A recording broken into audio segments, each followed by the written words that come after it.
بسم الله الرحمن الرحيم الحمد لله رب العالمين وصلى الله على سيدنا محمد وآل بيته الطيبين الطاهرين المعصومين ولعنة الله رداءهم أجمعين إلى يوم الدين.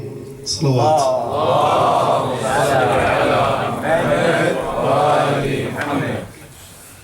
And a second salawat for Abdullah wa Habibullah Muhammad al-Mustafa, peace be upon him.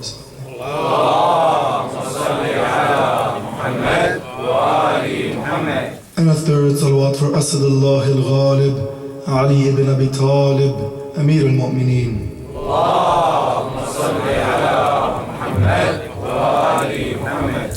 And a final salawat for Al-Qa'im al-Mahdi.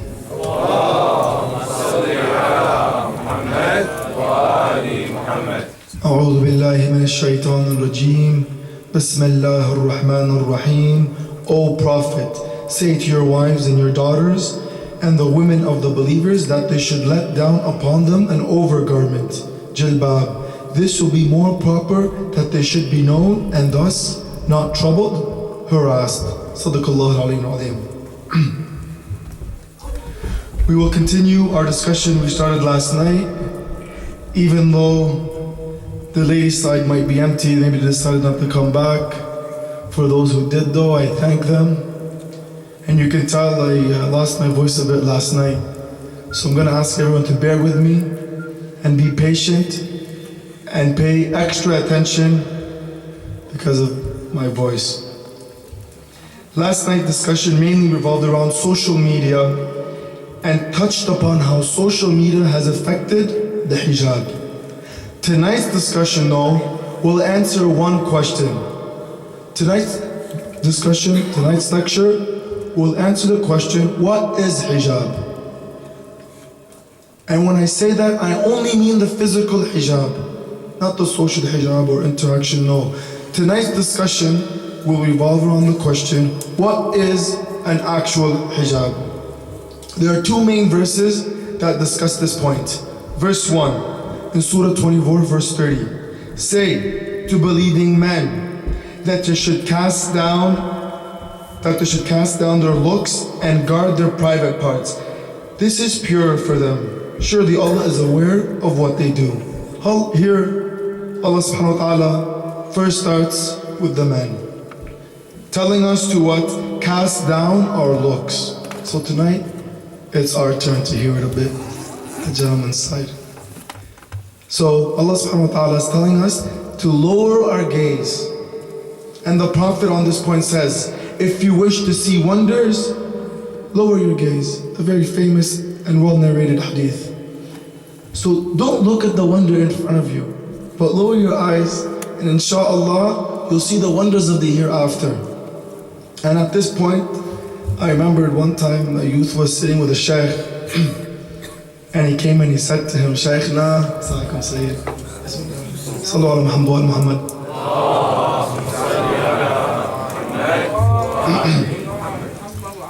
So this youth looked at the shaykh as he was making this point about lowering the gaze. And he told the shaykh, he's like, Shaykhna, when I'm looking, I'm only admiring the creation of Allah subhanahu wa ta'ala.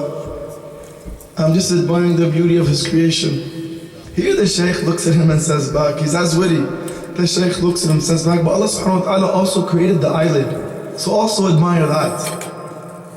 So on that point, inshallah, when focusing on the hijab that men have, is to lower our gaze. Sallu ala Muhammad wa Muhammad.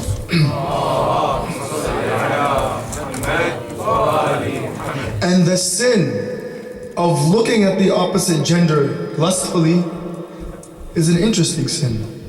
Only because there's no benefit to that sin. For example, not to say other sins have benefit, they have maybe short-term pleasure. I steal. What happens? I get money, right? I eat a haram steak. I enjoy the taste of it. Usually the sins you do bring about some temporary joy, some temporary benefit. You steal a car, you stole it, you have the car, and you drive it, right? But this sin where you just look at the opposite gender, what gain do you have? SubhanAllah, you're committing a sin without no gain whatsoever. If anything, you're just frustrating yourself. And that's why Nabi Yahya comes and says what? I would prefer death to a glance which is unnecessary. Nabi Yahya, these words are very strong and they're coming from Ma'soom. I would prefer death to a glance which is not necessary.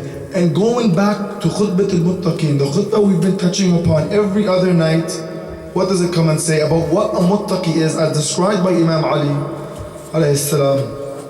When describing, he says what? They keep their eyes closed to what Allah has made unlawful for them. They keep their eyes closed to what Allah They keep their eyes closed to what Allah has made unlawful for them. So brothers and sisters, on the day of judgment, let your eyes, when speaking on your behalf, defend you. Say these eyes were used towards looking at the Quran. These eyes looked at the ulama when there's worship in that. These eyes looked at the Kaaba. These eyes looked at the mu'mineen. Don't let these eyes speak against you and say they looked at person A, B, C, D, when you gained no benefit from that look in the first place. Sallallahu alaihi wa Muhammad.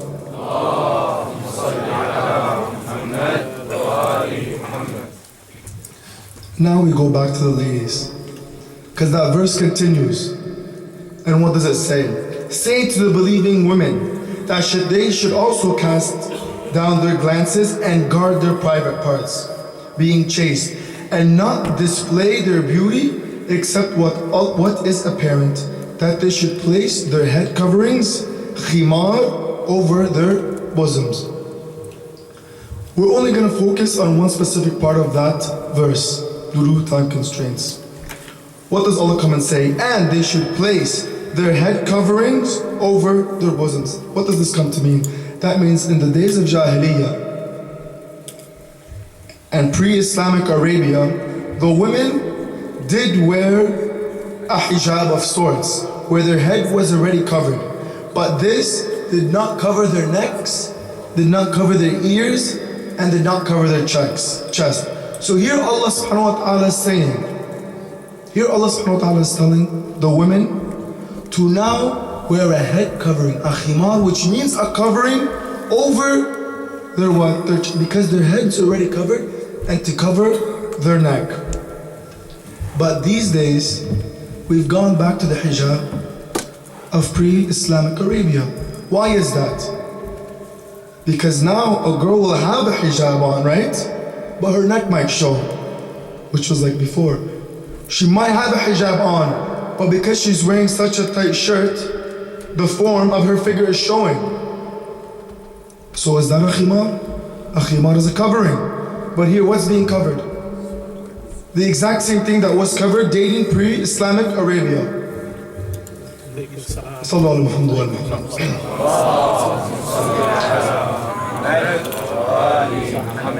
An argument may come from the sister's side that says what? No, Hussein, we're covered. Maybe the skin isn't showing, it's covered, there's no skin showing. So to this, I'm not gonna get too philosophical and delve into Arabic linguistics. I'm too simple for this.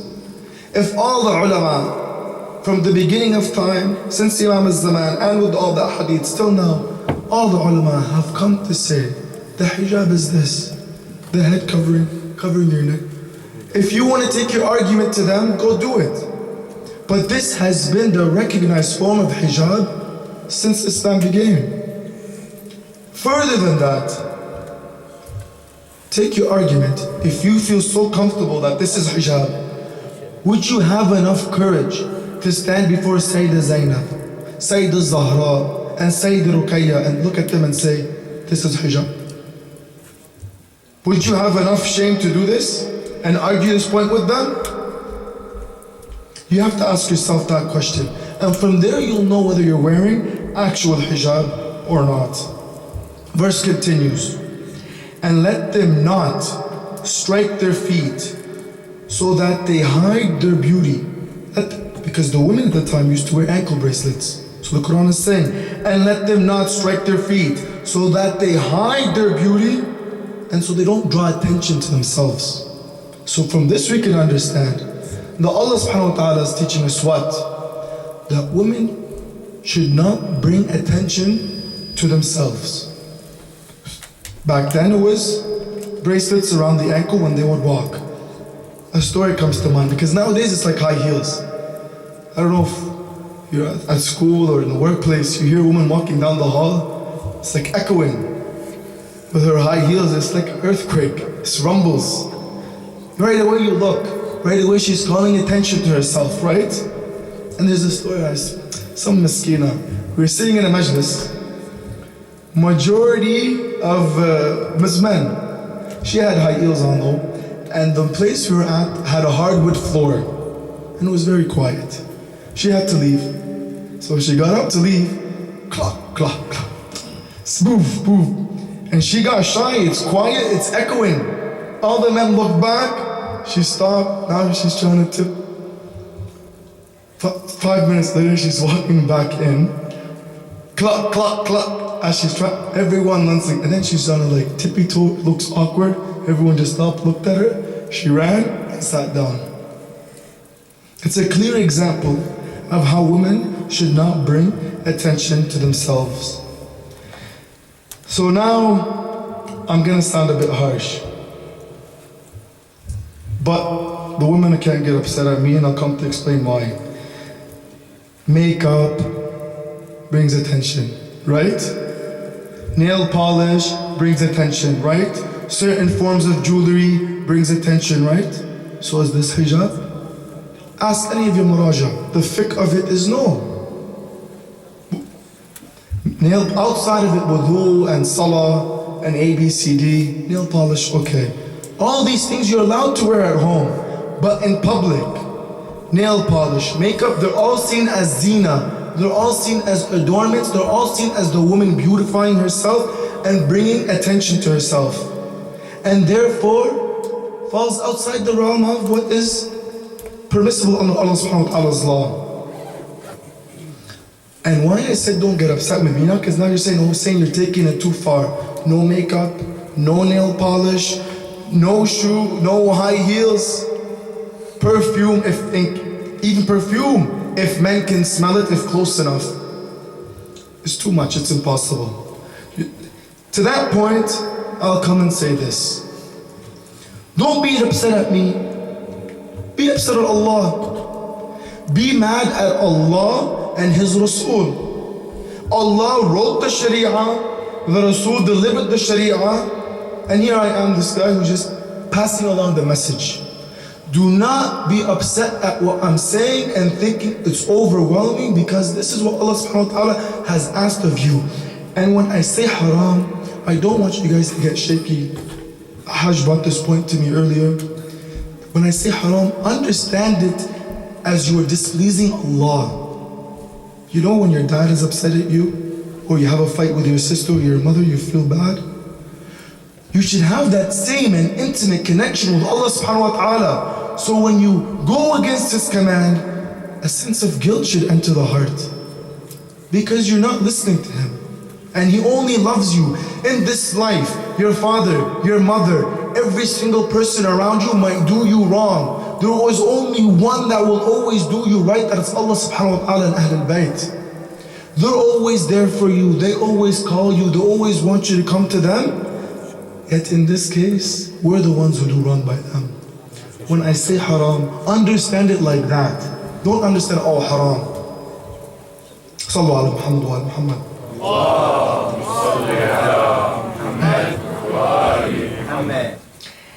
If you think, to the sisters or the brothers who agree with this opinion, if you think regarding hijab, you are smarter and better and more mature and more liberal and more progressive than Allah subhanahu wa ta'ala, then you yourself call yourself Allah and will worship you.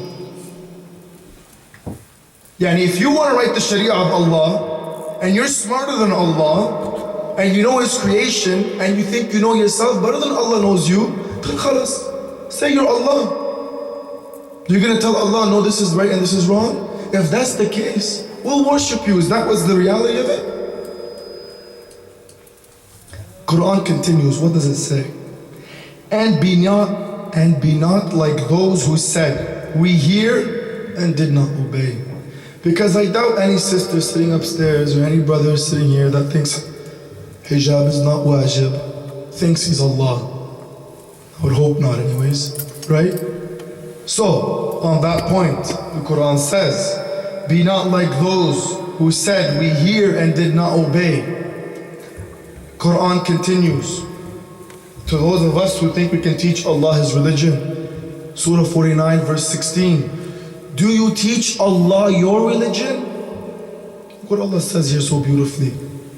Do you teach Allah your religion, and Allah knows what is in the heavens and what is in the earth, and Allah is cognizant of all things? Will we teach Allah His faith? Is that the reality of where we come? It's very clear. The case has been made. Acknowledge your fault, but even if you don't wear it, never say, I don't have to wear it. Don't wear it, but never say, I don't have to. It's not in the Quran. I don't know which Quran we're reading. Prophet continues. The next verse, Allah subhanahu wa ta'ala continues. Going on to the next verse, talking about hijab. What does Allah here say? O Prophet, the verse I started with, say to your wives and your daughters and the believing women, let them have an overgarment, a jilbab. This will be proper, that they may be known and thus not troubled, harassed. I'm going to say something a bit extreme. I want everyone to listen carefully. Allah subhanahu wa ta'ala is saying what? To wear a jilbab. A jilbab is the clothing you wear on top of your clothing. Lululemon is not a jilbab. Those yoga pants, it's not jilbab. It's haram. Allah subhanahu wa ta'ala is saying what?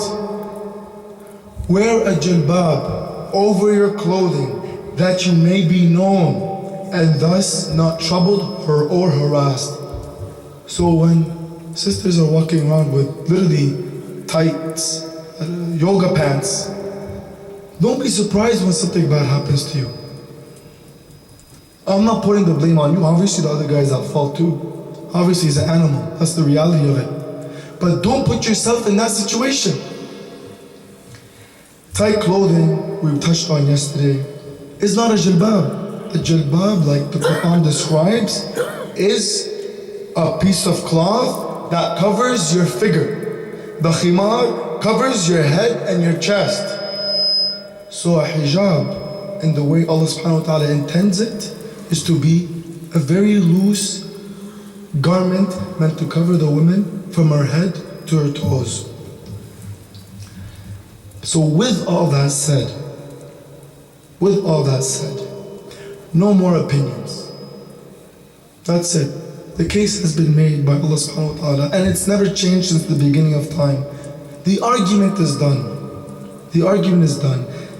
And they come and you come and ask them, will you die if you wear it? No, I won't die. Will you get beat up if you have the hijab on? No, I won't get beat up. Maybe the best excuse I've ever heard, if you consider an excuse, is it'll affect my work, which is not the case. I work and I pray at work, alhamdulillah, and they respect it. But let's say you're worried, you feel like work. I talked about Asya, wife of Pharaoh. That job, will it get you a palace like she had? Will it get you the jewelry that she had? Like I said, her husband loved her so much, Pharaoh. It's narrated that he wouldn't even let her walk in the palace. She was always on a chassis. Your job that you're so worried about getting, is it going to give you what Asya had and what she turned away? And she sacrificed it for her deen. And though, when I talk about Asya, I don't talk to her, I talk about her as a figure, as a female figure. She is a figure for all mankind. For men and for women and for children and elders. What she turned away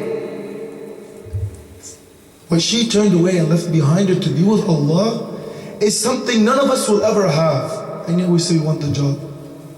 She was put, like I described, tied. Her limbs were tied to pillars as she was ripped open. Look at the way she was killed. And look what she sacrificed to be killed that way for the pleasure of Allah. And she comes and said, that verse I mentioned the other night, my Lord built for me a house with thee in Jannah. Not just a house, but with thee in Jannah. She wants the house with Allah in Jannah. Are any of the sisters going to be sacrificing their palace that Fir'aun gave them? Or if they're worried, like I mentioned before, their father doesn't let them, or their brother or their husband, your brother and your father are not Fir'aun. Are not Fir'aun. And Asya made that stance. And she picked what she felt was right. Sallu ala Muhammad wa ala Muhammad.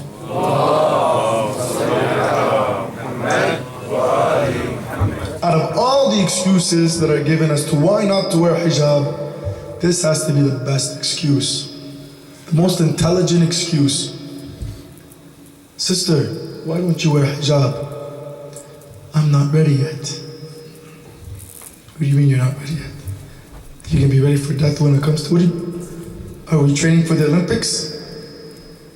We're not ready. And I'll play along. I'll be like, so what are you waiting for? What do you need to get ready? An equally intelligent answer will follow. It will say, I don't know what I'm waiting for to be ready. It will come, I'll feel it. What will come? What will you feel? Imam Ali والسلام, asked Sayyidah Zahra, where is Allah most pleased with a woman? Where is Allah most pleased with women? She replies, in the deep corner of her house. That's her hijab, an entire home. The Imam continues, what hurts a woman the most? She replies, when her hijab is attacked, and she is unable to do anything about it. That's what hurts a woman the most. Not losing the job or whatever else the case may be. What hurts a woman the most is when her hijab is attacked and she is unable to do anything. And we give away this hijab for free. Just for no reason. So no more opinions, no more I'm not ready, no more till the angel comes down. Today you promised Sayyidah Zainab, Sayyidah Zahra, Sayyidah Ruqayya, you promised them to make, I'm not saying to wear it, to make a genuine intention to wear it. And when I say wear it, I mean as the Quran prescribes it, and Ahlul Bayt would wear it. Make that intention at least. Work towards it, creep towards it, not one shot. Maybe stop wearing nail polish. Maybe don't altogether stop wearing makeup. Maybe lessen the paint on the face. You know, I'm not one night, no, this is not what I'm saying. Bit by bit. I'm not saying wear pants a bit looser, a bit longer.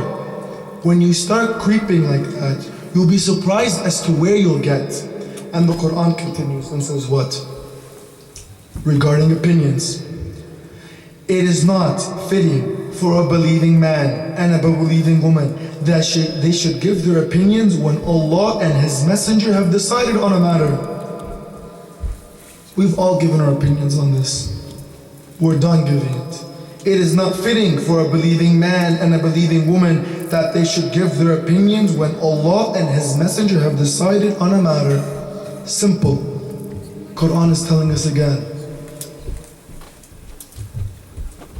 Back to Khutbat al-Muttaqi. Imam Ali, when describing a muttaqi, says what? And their dress is moderate and modest. And their dress is moderate and modest. And we all obey our fathers and we all obey our mothers as we should.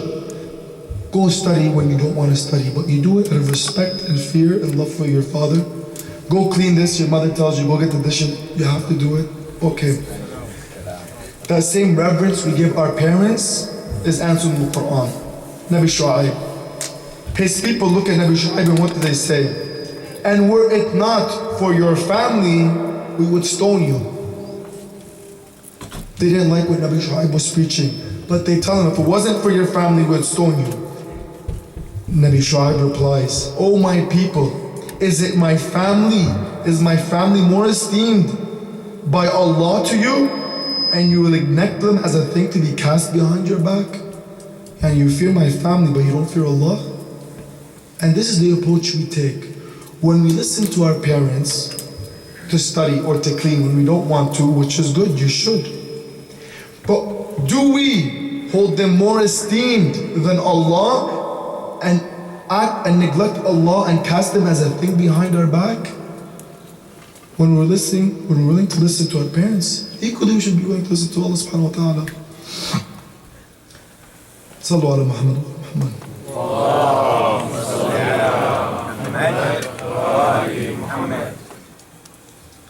That was a quick touch on the physical hijab. I just want to narrate one verse of the Quran that talks about the social hijab.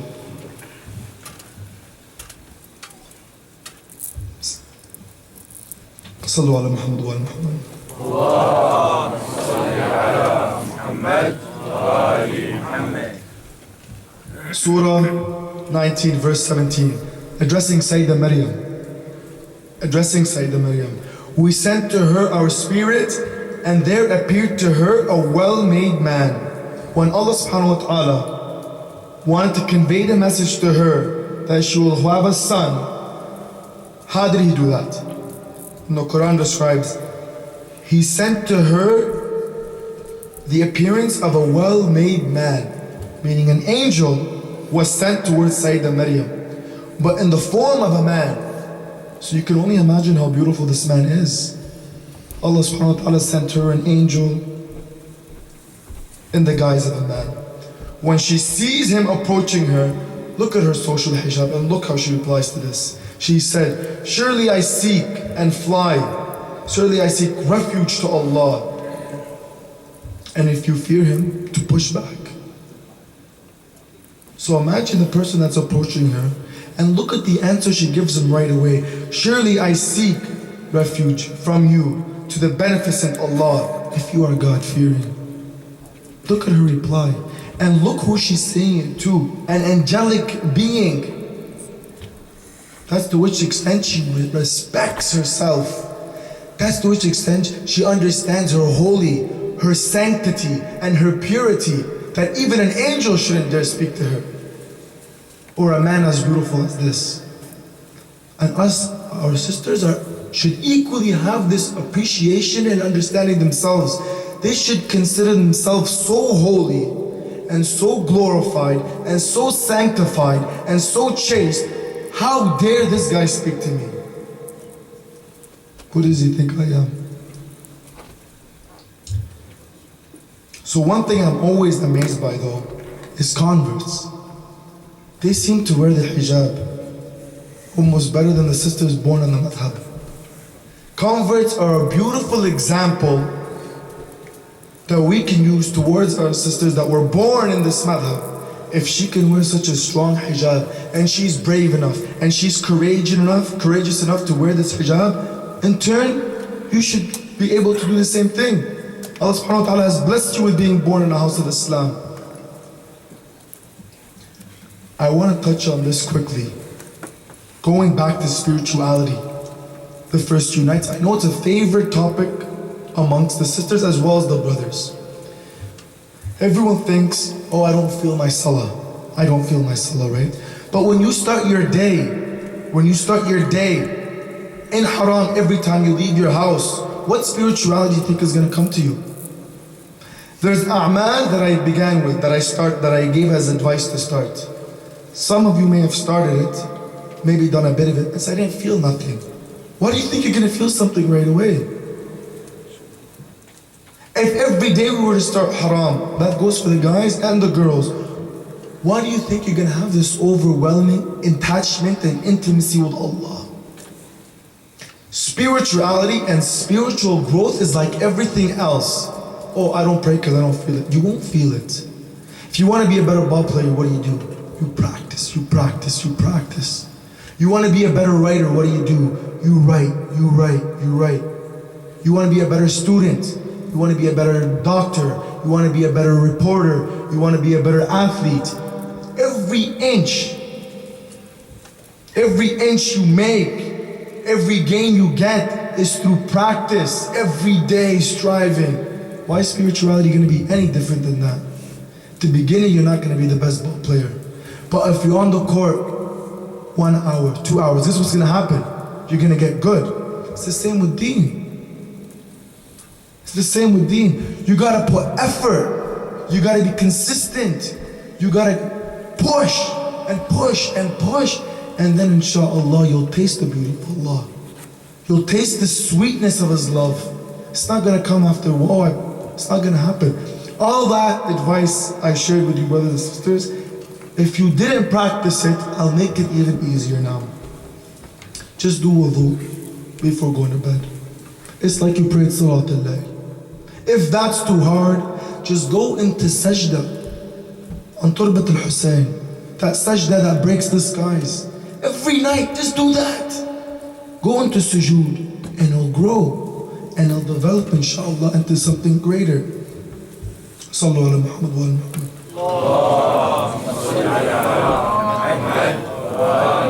Muhammad. Now, brothers and sisters, we're speaking about hijab. I want everyone to focus on what I'm saying now, and please put your head down and focus with me. We're speaking about hijab. And as Imam Hussein was lying there, breathing his last, covered in his blood, and arrows were around him, who went to cover his body? Who went to protect his body? Who placed his body on top of Abu Abdullah's body to be his hijab, to be his jilbab, to be his khimar? Which body threw himself on top of the body of Abu Abdullah to protect it? Abdullah ibn Hassan. That young boy, when Imam Hussein was lying there alone, Zainab wanted to stop him as he rushed out. He yells out, I swear by God that I will never leave my uncle. And as he ran over and they tried to strike him, he lifted his arm for protection, but then he got struck. And his arm was hanging by the skin. And then Harmala launched that arrow that hit him. And then he fell on top of Abu Abdullah's body as he hugged him, and he left this world. Who else did Imam Hassan give to his brother to protect him? Some say he had 7 sons, he gave away others 4. And one of them was who? One of them was Qasim, his youngest boy of 13 to 14 years. So he certainly kissed the hands and the feet of Imam al-Hussein, asking for permission to enter, because his cousin that I mentioned yesterday, his cousin and friends Aun and Muhammad had died. So on the night before the Ashir, Hussein ibn Ali was passing by Farwa's tent when he heard Qasim saying to his mother, Mother, tomorrow Abbas, Ali Akbar, and I will defend Hussein. Mother, if I get killed, please do not weep for me. She replies to him, My son, although I dearly love you, I shall not weep for you. Nothing will make me prouder than to see you give your life for Islam. Look at these words the mother shares with her son. And on the day of the Ashir, when Aun and Muhammad had fallen in the battlefield, Qasim ibn al-Hassan comes to Imam al-Hussein and he begged permission to go and fight. But Imam al-Hussein twice refused him. And Qasim, you are young and your mother's only son. So he went to his mother, and when he saw her, he was disappointed. She remembered just before Hassan had passed away, her husband, he had written a letter giving it to Farwa saying, if you ever find Qasim in difficulty, then give him this letter. She gave Qasim bin Hassan the letter, and in it wrote, My son, a day will come when my brother Hussein will be facing an enemy of tens of thousands. That will be the day when Islam will need to be served by your sacrifice. You must represent me on this day. Al-Qasim read the letter and rushed to his uncle. When Hussein read this letter, he said, Oh my brother's son, how can I stop you from doing what your father wanted me to? Imam would say, when looking, you are my imana. And then Qasim would look at Imam al-Hussein and say, what? But you are a wasiyah from me, from my father. So Imam al-Hussein tied Imam al-Hassan's turban on the head of Qasim. and he helped him mount the horse, and Qasim was riding out. Imam Hassan looks at him and says, "How do you find death?" He replies, "Oh my uncle, I do not fear death, for death in Islam will be sweeter for me than honey." But before he sent them out, he sent them to Sayyidah Zainab. And Zainab, when seeing him wearing the turban of his father, she comes and says, "Is this Qasim or my brother Hassan in front of me?" He charged into the battlefield saying, "If you do not know me, I am the son of Hassan, the grandson of the Prophet." And at that tender age, he said they killed 35. And during the battle, his foot got jammed in the saddle as he was maneuvering. And in the chaos, it's narrated, his horse went towards the enemies and they started to regroup, and then they struck Qasim. And as he fell, he says, "Ya Amma." His body was trampled on by the horses, the same way Abu Abdullah's body will be trampled on later. And as the Imam charges towards him, he sees Qasim's feet moving as he fights. And then he sees him fighting off the pain, and his feet are digging deep into the soil of Karbala. And here the Imam sat by Qasim and said, "How hard is it for you, for your uncle, when you call him, he is unable to help you." He saw Qasim's body trampled to pieces by the horses of the soldiers who tried to stop them from reaching their nephew. When he came for Hussein to take his nephew's body back to the tents, he took off his abba. Qasim's body had been separated into pieces, so he took off his abba and spread it on the ground and picked up the pieces of the body of Qasim as one is picking up flowers from a garden. Yet when Imam al-Sajjad was asked, "What was the most difficult thing you faced? Was it Akbar? Was it Qasim? Was it Hussein?" What does he say? Going back to Hijab, he says, "Al-Sham, Al-Sham, Al-Sham." Why is it? What happened in Sham? Because the honor of the Prophet was attacked.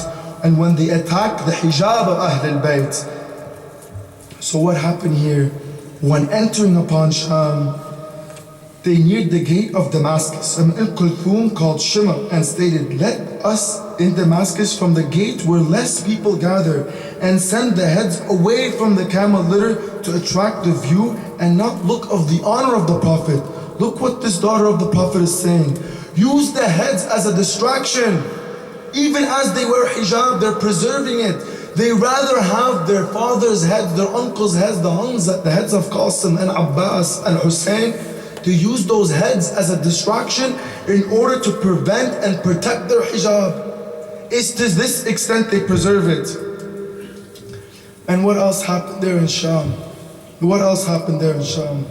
A little girl, the daughter of Sayyidah, the daughter of Imam al-Hussein, was in the palace of Yazid. And she was crying and crying and asking for her father. So when she started weeping from her sleep, looking so distressed, she woke up and she asked, "Where is my father? I just saw him now." The ladies of Ahl al-Bayt did not tell these young daughters what had happened to their father. They told her he was away to protect their hearts. So the ladies of the Haram, hearing that she just saw her father, they cried out, and so did the children. So Yazid woke up to the voice of these tears. He's like, "Where does it come from?" After searching for the source of the voice, Yazid was informed, they're crying because they want to see their father. So he comes and says, "Bring her father's head." He ordered it, and the holy head was put on a plate and placed it before her. And when she saw that plate, she was wondering, "What is this? What is this covering?" Maybe she thought it was food. And when she lifted it, she sees the head of her father Hussein. And when she uncovered it, she says, and she starts to cry, witnessing the head of her father on that plate. She says, "Oh Father, whom should I be attached to after you? Who would bring up your orphan? Oh Father, who's the companion of these captive women? I wish I had been sacrificed for you. I wish I had become blind and could not see your beard tinged in blood." Then she put her lips on her father's lips, and after a strong weep became unconscious, and she had left this world. She had left this world out of the love of her father. And at this point, Imam al-Sajjad wants to do ghusl for Sayyidah Ruqayya. And the ladies responsible for doing the ghusl said, "We can't do ghusl on this body." He asks why. She says, "This body is too sick. Look at how blue it is."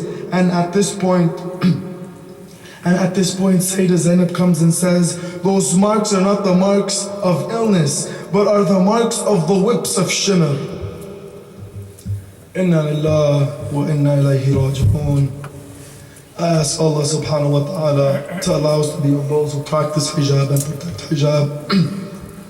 I ask Allah subhanahu wa ta'ala to allow us to be with ibaduhu salihin, the habba of Muhammad wa al Muhammad, and the shi'as of Amir al-Mu'mineen and the muntadhireen of Imam al-Zaman. Sallu ala Muhammad.